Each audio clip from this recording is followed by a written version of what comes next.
अखिल भारतीय अखाड़ा परिषद के राष्ट्रीय अध्यक्ष महंत नरेंद्र गिरि की मौत पर सवालों का सिलसिला खड़ा हो गया है।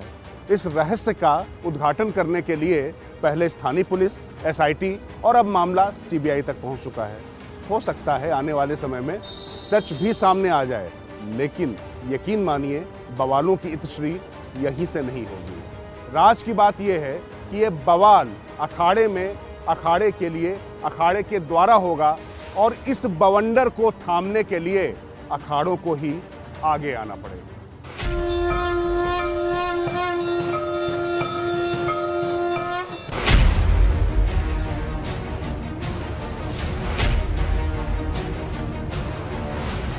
जिन लोगों ने सीधे तौर पे गुरुजी को ब्लैकमेल करके जो पैसा कमाया, उन लोगों की साजिश है।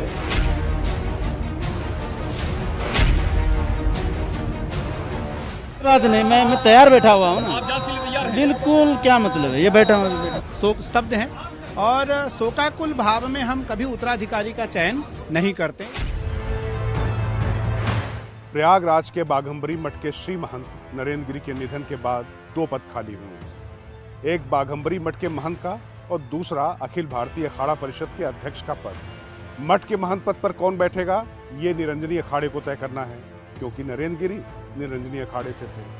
हालांकि कथित सुसाइड नोट में जिन बलवीर गिरि को महंत बनाने की इच्छा नरेंद्र गिरि ने जाहिर की है, उनके उत्तराधिकार पर भी विरोध और तकरार खड़ा हो गया।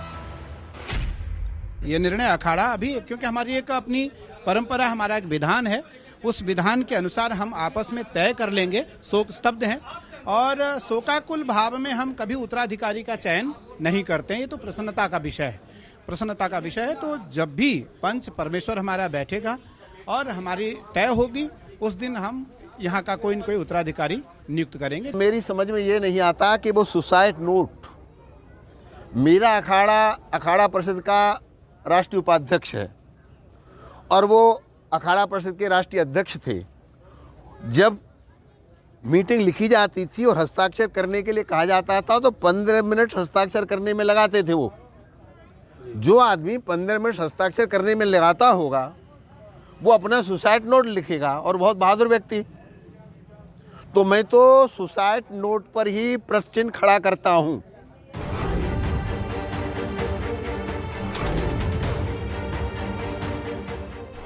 इस अकूत संपत्ति, वैभव और प्रतिष्ठा वाले मठ के लिए उत्तराधिकार की लड़ाई बड़ी हो सकती है। इसके संकेत मिलने भी शुरू हो गए। लेकिन असल में जो राज की बात हम आपको बताने जा रहे हैं, उस कहानी का इतिहास काफी लंबा और कूटनीतिक दांव पेच से भरा हुआ है।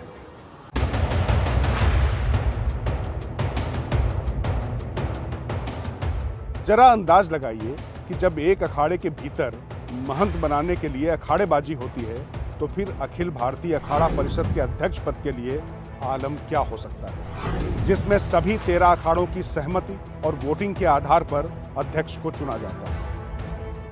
अखिल भारतीय अखाड़ा परिषद के अध्यक्ष पद के लिए छिड़ने वाले संग्राम की हमारी आशंका हवा हवाई नहीं, बल्कि इतिहास परक है और वर्तमान में अखाड़ों की गुणा गणित के आधार पर है।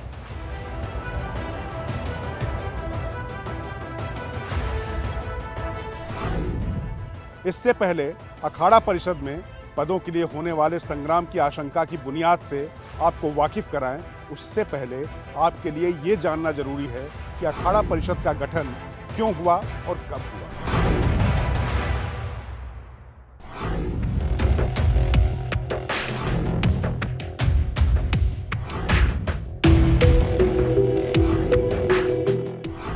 अखिल भारतीय अखाड़ा परिषद का गठन 1955 में किया गया, जिसका सीधा सा उद्देश्य यह था कि सभी अखाड़ों के बीच सामंजस्य बना रहे और टकराव रोका जा सके। एक मकसद यह भी था कि परिषद के जरिए सभी 13 अखाड़े मिलकर सनातन धर्म के संवर्धन के लिए काम करें। परिषद गठन का फायदा यह हुआ कि खास तौर पर शैव और वैष्णव अखाड़ों के आपसी टकराव में भारी कमी आई। हालांकि पूरी तरह से ये अभी भी नहीं रोका जा सका है।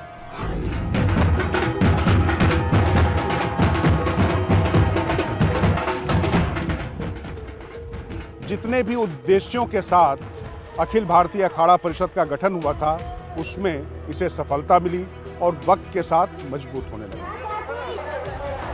कुंभ के आयोजन में जिस तरह से अखाड़ा परिषद ने भूमिका निभाई, उससे सरकारों का भरोसा इस संस्था पर जबरदस्त तरीके से हो गया और बढ़ते वक्त के साथ ये परिषद इतनी मजबूत हो गई कि कुंभ के आयोजन के लिए होने वाले फैसले में इनका ही निर्णय अंतिम और सर्वमान्य होने लगा और शंकराचार्य अलग थलग पड़े।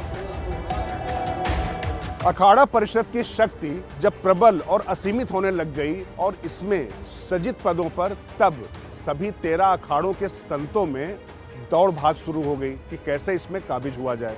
लेकिन इसका चरम बिंदु पहुंचा 2004 में, जब अखाड़ा परिषद के अध्यक्ष महंत ज्ञानदास बने।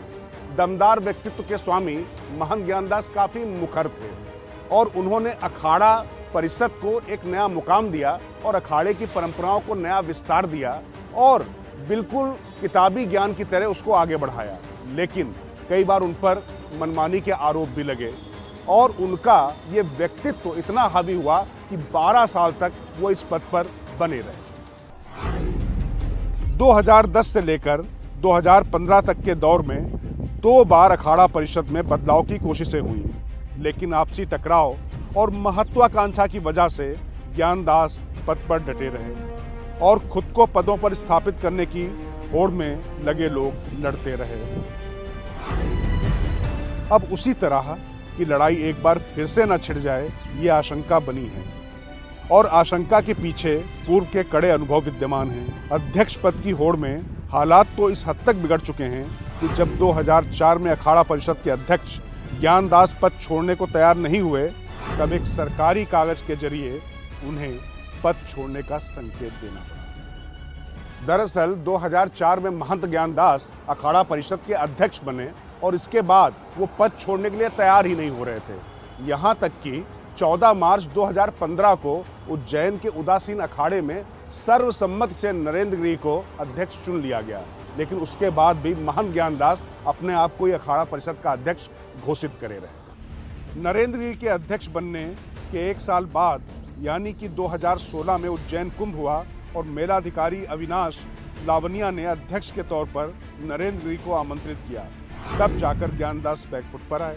टकराव की स्थिति ये थी कि एक पूर्णकालिक अध्यक्ष चुनने में 5 साल अध्यक्ष चुनने में। हालांकि नरेंद्र गिरी के अध्यक्ष बनने के बाद वैष्णव संतों में एक मामले में असंतोष दिखाई पड़ा।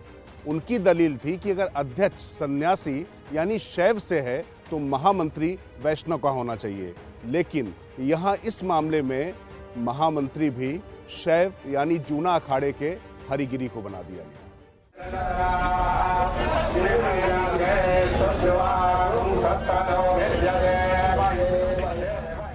ऐसे में जब महंत नरेंद्र गिरी ब्रह्मलीन हो गए तो अध्यक्ष पद पर वैष्णव अखाड़े अपनी दावेदारी दमदारी से पेश कर सकते हैं और ये टकराव का एक बड़ा कारण अब बन सकता है।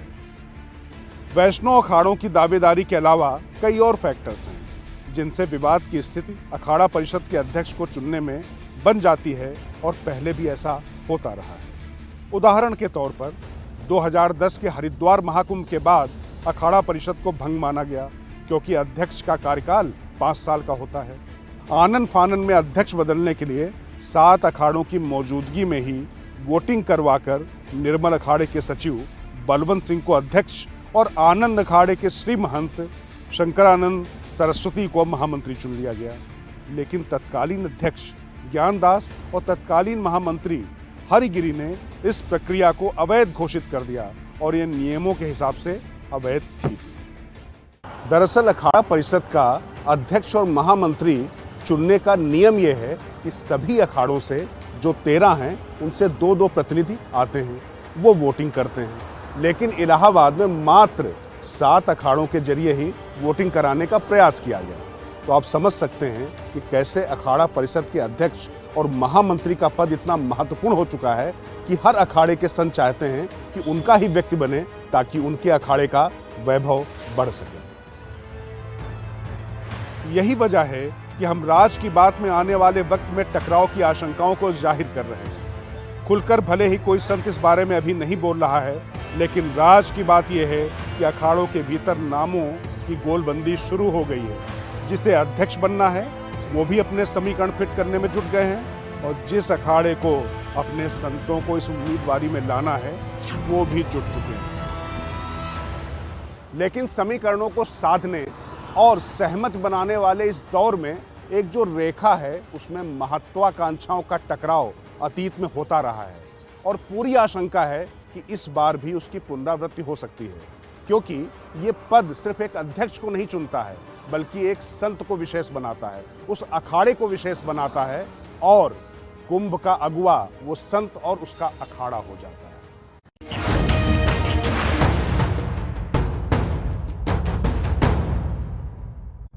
फिलहाल मैं खड़ा हुआ हूं दिल्ली पुलिस के हेडक्वार्टर पर, आप मेरे पीछे देख भी सकते हैं। और दिल्ली पुलिस फिलहाल चर्चा में है, जो कुछ रोहिणी कोर्ट में हुआ गैंगवार को लेकर हुआ। लेकिन कहानी सिर्फ वो नहीं है, उस जैसी घटनाओं को रोकने के लिए, और वैसे जो बिल्डिंग है ये भी उसी कहानी का एक नमूना है। पुलिस रिफॉर्म की कर रहा हूँ मैं बात। कैसे हिंदुस्तान में पुलिस रिफॉर्म को लेकर बड़े बड़े दावे किए जाते रहे, बड़ी बड़ी बातें होती रही, लेकिन वस्तुतः जमीन पर कुछ नहीं हो पाया। तो अब क्या होने जा रहा है इस पर हम करेंगे बात। लेकिन आपके लिए ये जानना जरूरी है कि लचर पुलिसिंग से न सिर्फ जनता परेशान होती है बल्कि जवान भी परेशान होते हैं पुलिस के, और जब वो थक जाते हैं तो पूरा सिस्टम भी थक जाता है और बुनियाद हिलने लगती है, जिसका खामियाजा पुलिस के साथ साथ समाज को भी उठाना पड़ता है। तो वो पुलिस रिफॉर्म कैसे तस्वीर बदलेंगे ये आगे हम पूरी कहानी में आपको बताएं। गैंगवार में एक गैंगस्टर मारा गया तो पुलिस ने जवाबी कार्रवाई में 2 हमलावरों को मार गिराया। कोर्ट के भीतर गैंगवार ने सुरक्षा व्यवस्था पर सवाल तो खड़े किए हैं, लेकिन राज की बात यह है कि दिल्ली में पुलिसिया सिस्टम के हालात बहुत जल्द बदलने वाले हैं।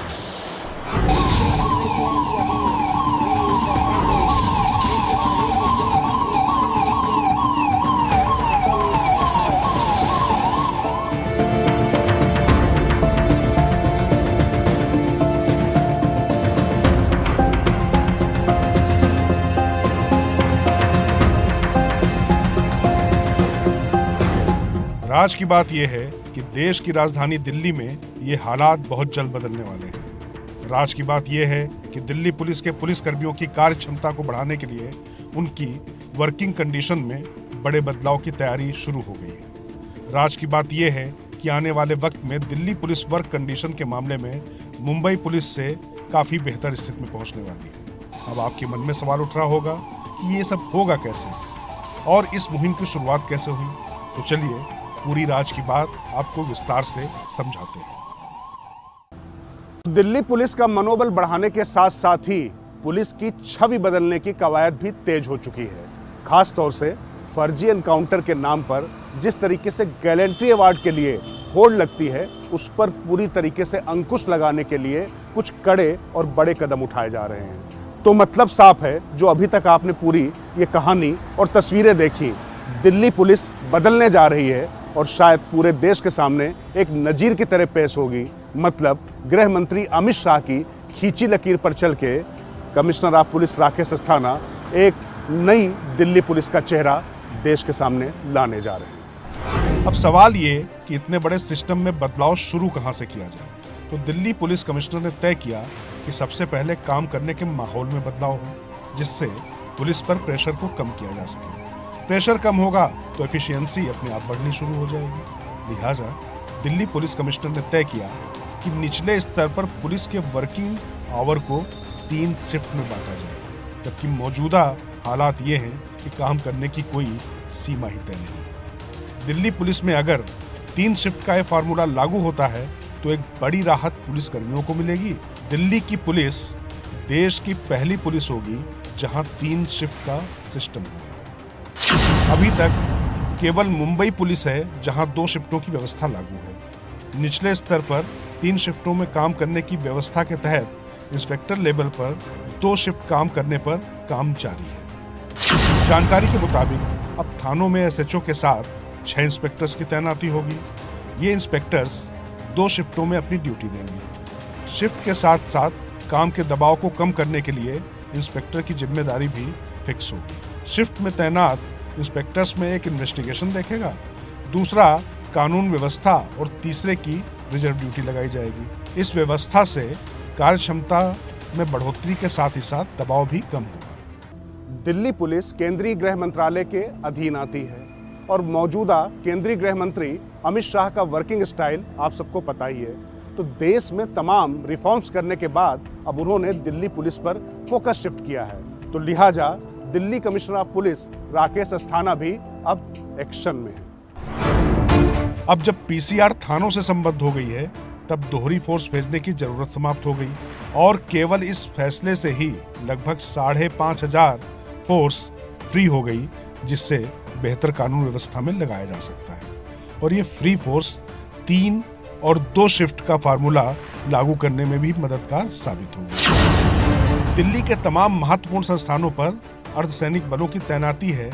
ऐसे में पुलिस उनके सहयोग के लिए तो रहेगी, लेकिन नई व्यवस्था में पूरा फोकस कानून व्यवस्था मेंटेन करने पर ही किया जाएगा। मामलों की जांच और रिपोर्टिंग में तेजी के लिए दिल्ली पुलिस कमिश्नर राकेश अस्थाना ने कई अहम फैसले लिए हैं। इसमें सबसे अहम फैसला है कि पीसीआर को थानों से संबद्ध कर दिया गया है, क्योंकि होता ये था किसी घटना के होने पर पहले पीसीआर की वैन पहुंचती थी और उसके बाद थाने के लोगों को पहुंचना ही होता था। तो इस तरीके से दुगना वर्कफोर्स लगता था एक काम में, इसे अब समाप्त कर दिया गया है।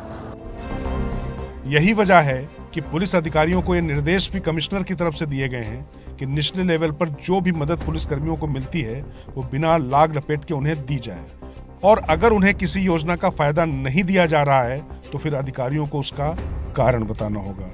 इस पहल का सीधा मकसद है कि ग्राउंड पर काम करने वाली फोर्स की दक्षता अगर बढ़ानी है तो उनका वर्क प्रेशर भी कम करना होगा, और मनोबल बढ़ाने के लिए उन्हें ये महसूस भी कराना होगा कि विभाग और अधिकारी उनके साथ कंधे से कंधा मिलाकर खड़े हैं। त्वरित कार्रवाई और जांच में तेजी के लिए दिल्ली पुलिस या किसी भी पुलिस के साहिबों का ढर्रा बदलना भी जरूरी था, रवैया बदलना भी जरूरी था। तो उसकी भी शुरुआत दिल्ली पुलिस कमिश्नर राकेश अस्थाना ने दिल्ली से करा दी है। क्योंकि होता यह है, अपराध रोकने के लिए जमीन पर जो तैनात फोर्स होती है वो साहिबों की आगवानी में ही लगी रह जाती है, उनकी आवभगत में उसका पूरा समय जाया हो जाता है। तो उसको रोकने के लिए सबसे बड़ा और अहम फैसला हुआ है कि अब हर दिल्ली के बड़े पुलिस अधिकारी को अपने कार्यालय में ही बैठकर उस दिन की फाइलों का निस्तारण करना होगा और उसकी रिपोर्ट भी कमिश्नर ऑफिस को भेजनी होगी। वरना होता यह था कि संबंधित थाने के लोग एक दिन पुरानी हुई घटनाओं का पूरा ब्यौरा लेकर पहुंचते थे साहिब के घर। तो उस साहिबी पर अब पूरी तरीके से अस्थाना ने लगाम लगा दी।